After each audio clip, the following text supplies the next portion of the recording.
லோகு ஊர் இல்லை. 7.5 சனி நடக்கும் காலத்தில் கொஞ்சம் கவனிங்க. இவரும் அந்த முன்கேள்வி இப்போ அடிப்படையில் தான் வந்திருக்குது. இருந்தாலும் கொஞ்சம் வேறு விதமாக கேட்டிருக்கார். 7.5 சனி நடக்கும் காலத்தில் ஒரு குழந்தை 7.5 சனி நடக்கும் ராசியில் பிறந்தால் பிறந்த உடனே பாதிப்பு ஏற்படுமா அப்படின்னு கேட்டிருக்கார். நல்ல கேள்விதான், வலிமையான கேள்வி, தேவையான கேள்வி. 7.5 சனியிலேயே ஒரு குழந்தை பிறந்துருச்சுன்னா பிறந்த உடனே அந்த 7.5 சனி வேலை செய்ய ஆரம்பிச்சிருமா அப்படின்னு கேட்குறாரு. ஏன்னா ஒரு காலகட்டம் நிர்ணயம் பண்ணி வச்சுருக்குது. பலன் சொல்லுவதற்கு, ஜாதக பலன்கள் சொல்லுவதற்கு ஜோதிட சாஸ்திரம் என்ன சொல்லுதுன்னா, பிறந்த குழந்தைக்கு உடனே ஜாதக பலன்களை சொல்லாதீங்க, அது சரி வராது. பிறந்த குழந்தை ஒரு வருட காலம் வரையிலும் நம்மளுடைய கண்ட்ரோலில் இருக்காது. அது பிரம்மனுடைய கண்ட்ரோல்லையே இருக்கும். அதுவும் பிரம்மாவனுடைய கண்ட்ரோலுங்கிறத விட விநாயகரனுடைய கண்ட்ரோலில் இருக்கும். விநாயகர் அதுக்கு பொறுப்பேற்றுக்கிறாரு. ஒரு குழந்தை பிறந்த உடனே விநாயகர் பொறுப்பேற்றுக்கிறாரு. அதனால தான் குழந்தைக்கு ஏதாவது ஒன்று ஆச்சுன்னா விநாயகர்கிட்ட ஓடுவாங்க எல்லோரும். நல்லா யோசனை பண்ணுறாங்க. கிராமத்தில் அந்த காலத்துலலாம் பார்த்திங்கன்னா ஏதாவது ஒரு குழந்தைக்கு பிரச்சனை ஏற்பட்டுச்சுன்னாக்க என்ன பண்ணுவாங்கன்னா உடனே பிள்ளையார் கோயிலுக்கு தான் போவாங்க. பிள்ளையார் கோயிலுக்கு போய் விளக்கேற்றி பிள்ளையார்கிட்ட வேண்டிகிட்டு வருவாங்க. ஏன் அப்படின்னா அந்த ஒரு வருட காலம் வரை, குழந்தை பிறந்த ஒரு வருட காலம் வரை அந்த குழந்தையினுடைய பொறுப்பு விநாயகர்கிட்ட பிரம்மதேவர் கொடுத்துட்றாராம் அப்படின்னு புராணம் சொல்லுது. அது நடைமுறையில் இப்போ அந்த காலத்தில் அது உபயோகிச்சுக்கிட்டு இருந்திருக்காங்க பெரியவங்கள்லாம். பாலாரிஷ்ட தோஷம் அப்படின்னு சொல்லக்கூடிய பாலகரக தோஷம் இருந்ததுன்னா அதுக்கும் விநாயகர்கிட்ட போய் முறைப்படி அந்த குழந்தைய கொண்டு போய் அங்கே போட்டு அவருக்கு முன்னால் போட்டு உரிய அர்ச்சனை அது இதெல்லாம் செஞ்சு அந்த ஒலி அலைகளை, அந்த கோயிலில் இருக்கிற ஒலி அலைகளை, அந்த விநாயகருடைய அருளை அந்த குழந்தைக்கு பெற்றுக் கொடுப்பதற்காக அந்த வேலை செய்கிறாங்க. அப்புறம் கொஞ்சம் நேரம் கொண்டு அரச மரத்தடியில் போடுவாங்க, அல்லது அரச மரத்தடியில் இருக்கக்கூடிய விநாயகர்கிட்டயே போனாலும் போவாங்க. ஏன் அரச மரத்தடியில் போனாங்க? அந்த அரச மரத்தில் ஒரு விதமான ஒரு வாயுக்கள், நல்ல வாயுக்கள் வெளிவரும், பிராணவாயு, முக்கியமாக பிராணவாயு. அந்த வாயு அந்த இடத்துல அந்த குழந்தைக்கு படும் பொழுது அந்த குழந்தைக்கு ஏற்பட்டு இருக்கக்கூடிய அந்த ப்ராப்ளம், அந்த பிரச்சனை நீங்குதுங்கிறான். அந்த காலத்தில் சொல்லி வச்சுருக்கோம். அதை செஞ்சாங்க, நடந்துருக்கு, நல்ல முறையில் நடந்திருக்கு. அரச மரத்தடியில் இருக்கக்கூடிய பிள்ளையார்கிட்ட கொண்டு போய் அந்த குழந்தையை போட்டு அதுக்கு உண்டான ஒரு சும்மா கொண்டு போய் போடாமல் ஒரு ஐயரை வச்சு ஒரு பூஜை புனஸ்காரங்கள் செய்யும் பொழுது ஒரு 15 நிமிஷம் 20 நிமிஷம் அங்கே இருந்துச்சுன்னா அந்த அரச மரத்தினுடைய காற்று அந்த குழந்தைக்கு படும் பொழுது, அந்த பிராணவாயு அது படும் பொழுது அந்த குழந்தைக்கு ஏற்படக்கூடிய அந்த துன்பம் குறையும். இது நடைமுறையில் இருக்கக்கூடிய அந்த காலத்தில் இருந்தது. இப்போது அதெல்லாம் மறைஞ்சு போச்சு. போய் எடுத்தவொடனே டாக்டர்கிட்ட போனால் சரியா போகும். டாக்டர் என்ன கடவுளா? டாக்டர்கிட்ட போனால் சரியாக போய்டும். டாக்டர் என்ன கடவுளா? டாக்டர்கிட்ட போனோன்னு என்ன பண்ணுறாரு? டெஸ்ட் எடுத்துகிட்டு வர சொல்கிறாரு. அந்த டெஸ்ட்டு இதுக்கு பிறந்த குழந்தைக்கு டெஸ்ட்டு, எல்லா டெஸ்ட்டும் எடுத்துகிட்டு வரணும். அப்புறம் தான் அவர் பார்ப்பார். ஏன் நேரடியாக பெரிய கடவுள்கிட்டே போயிட? நாயகர் தானே எல்லாம் பெரிய கடவுள், முழுமுதல் கடவுள் அவர் தானே. அவர்கிட்டயே கொண்டு போய் இப்போ இதை போட்டு, ஐயா நீயே பார்த்து, நான் உங்கள்கிட்ட வந்துட்டேன், காலடியில் விழுந்துட்டேன், நீ தான் எனக்கு எல்லாம், விட்டுடு, பாரு நடக்குது, தானாக நடக்குது. ஆனால் அந்த இடத்துக்கு போவாங்களா நம்ம ஜனங்க? போக மாட்டாங்க. ஏன்? காலம் மாறிப்போச்சு. இது காலத்தின் கட்டாயம், மாறிப்போச்சு. இது எதனால? அந்த குழந்தைக்கு ஏதேனும் பிரச்சனை ஏற்பட்டதுன்னா, பாலாரிஷ்டம் போன்ற பாலகிரக தோஷத்தினால் ஏற்பட்டது. 7.5 சனி அப்படின்னும் போது இதனுடைய தாக்கம் வேறு. இந்த சனி மட்டும் எந்த ஒரு சமாச்சாரத்துக்கும் அவ்வளோ லேசில் கட்டுப்படுறவர் இல்லை. நீ என்னதான் பிரமாதமாக பூஜை புனஸ்காரம் பண்ணு, ஹோமங்கள்லாம் பண்ணு, எல்லாத்தையும் செய்ய, அப்போ கூட அவர் திருப்தி அடைஞ்சி சரி போ நான் பார்த்துக்கிறேன் அப்படின்னு சொல்லவே மாட்டார். அவர் வேலையை அவர் செஞ்சே தீர்வார். நீ என்ன செஞ்சினாலும் சரி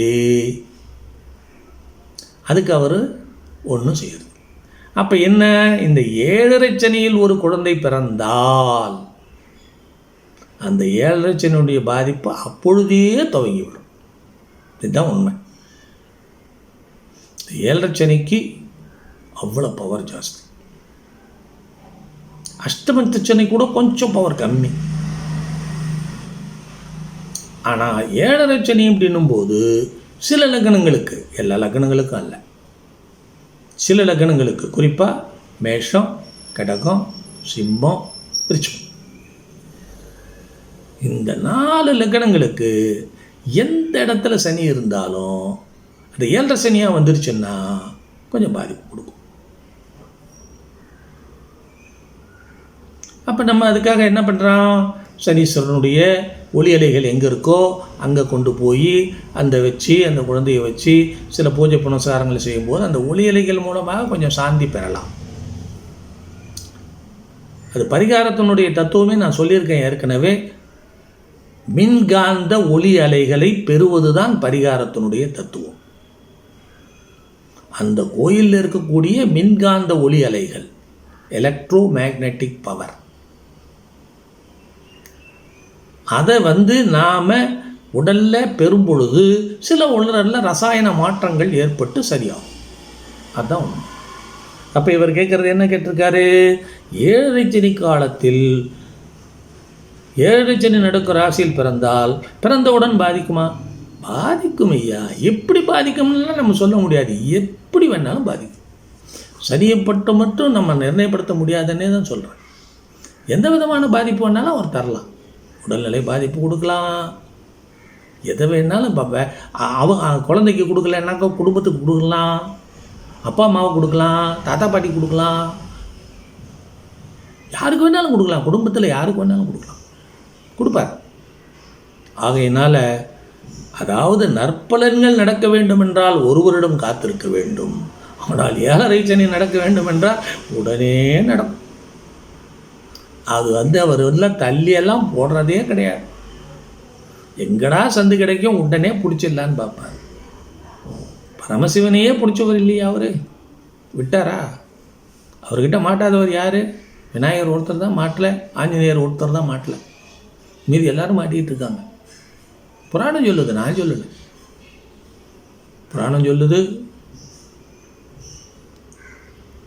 அதனால தான் அவருக்கு சனீஸ்வரர் பட்டமே வந்தது.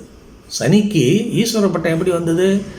ஈஸ்வரனையே பிடிச்சி ஆட்டினதுனால 7.5 நாளிகை, 7.5 வருஷம் இல்லை, 7.5 நாளிகை, அது ஒரு கதை இருக்குது. 7.5 நாளிகை பிடிச்சதுனால படாத பாடுபட்ட ஈஸ்வரன் அப்படி, ஏண்டா என்னையே பிடிக்கணுமா, நீங்கள் தானே உத்தரவு போட்டிருக்கீங்க, நீங்கள் தானே செஞ்சுருக்கீங்க, உங்கள் சமாச்சாரத்தை நீங்களே மீறலாமா அப்படின்னு கேட்கணும்னு.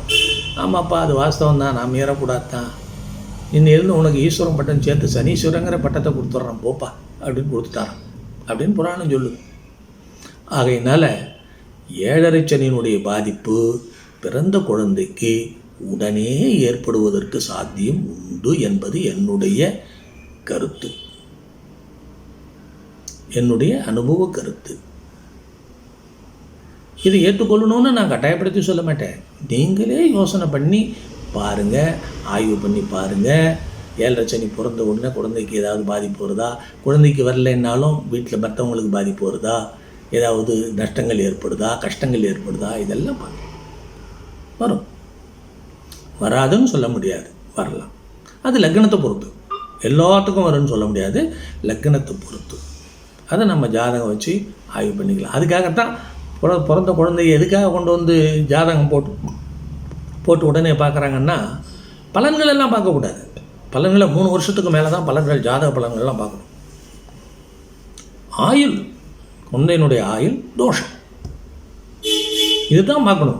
குழந்தை பிறந்த உடனே நம்ம ஜாதகம் கணிச்சு என்ன பார்க்கணுன்னா, குழந்தையினுடைய ஆயுள் தோராயமாக, துல்லியமாக இல்லை, தோராயமாக ஆயுள்காரகன், ஆயுள் ஸ்தானாதிபதி, 8க்கு 8ஆம் இடத்த அதிபதி, லக்னாதிபதி எப்படி இருக்கான்னு பார்த்து ஆயுள் நிர்ணயம் பண்ணிக்கிட்டு தோஷங்கள் இல்லாத இது இருக்கா, யாருக்கு தோஷம் இருக்குது, குடும்பத்தில் யாருக்கு தோஷம் இருக்குது, குழந்தைக்கே தோஷம் இருக்கா, பாலரிஷ்ட தோஷம் இருக்கா, இதெல்லாம் பார்க்குறதுக்கு தான் அந்த ஜாதகம் கணிக்கிறது. பலன்கள் எல்லாம் எப்போவுமே 3 வருஷத்துக்கு முந்தி யார் கேட்டாலும் சொல்லாதீங்க. பலன்கள் கட்டுப்படாது. 3 வருடம் சரியாக முடிஞ்சிருச்சுன்னா அந்த பலன்கள் பேச ஆரம்பிக்கும். ஆனால் கெடுதல் அப்படின்னா உடனே நடக்கும். நற்பலன்களுக்கு தான் 3 வருஷம். ஆனால் கெடுபலன்கள் அப்படின்னா உடனே ஆரம்பிச்சிடும். அதையும் மறக்காதீங்க. ஆகையினால 7.5 சனி இவர் கேட்டிருக்கார், பாதிப்பு ஏற்படுமான்னு கேட்டிருக்கார். பாதிப்பு ஏற்படும் தான், ஏற்படுறதுக்கு சாத்தியம் உண்டு என்பது என்னுடைய அனுபவ கருத்து. வாழ்க வளமுடன்.